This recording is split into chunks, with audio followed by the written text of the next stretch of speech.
Book review, Catch the Devil by Pamela Colloff.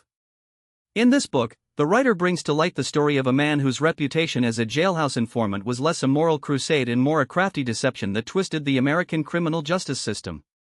Pamela Colloff, a New York Times Magazine staff writer and a ProPublica reporter, tells us how Paul Skalnick used his time behind bars as a pawn for his own freedom, founding a chain reaction of wrongful convictions that rippled through Florida and Texas. At the heart of Colloff's narrative is Skalnick, a man who rose from petty theft to the upper echelons of alleged criminal knowledge by forging identities at every turn. He presented himself as an executive at Southwest Airlines, a law student, a lawyer, an undercover FBI informant, even a fighter pilot downed over Vietnam and a terminally ill cancer patient.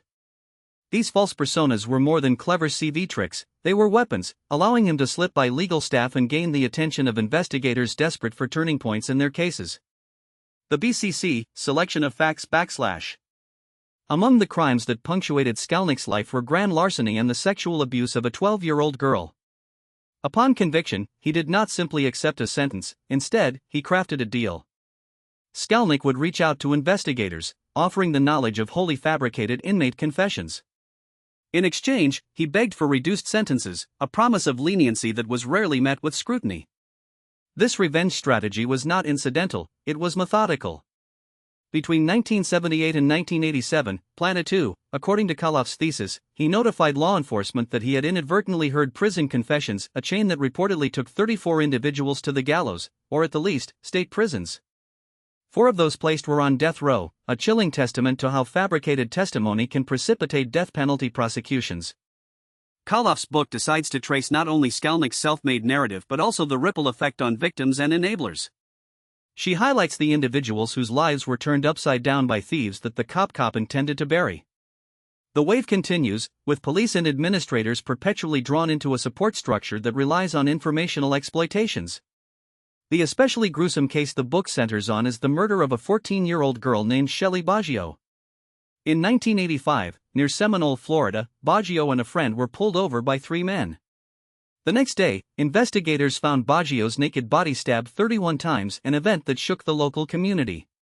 The first defendant charged was found guilty and sentenced to life. After the conviction, he blamed his 38-year-old roommate, Jim Daly, a Vietnam veteran, claiming Daly was the real killer.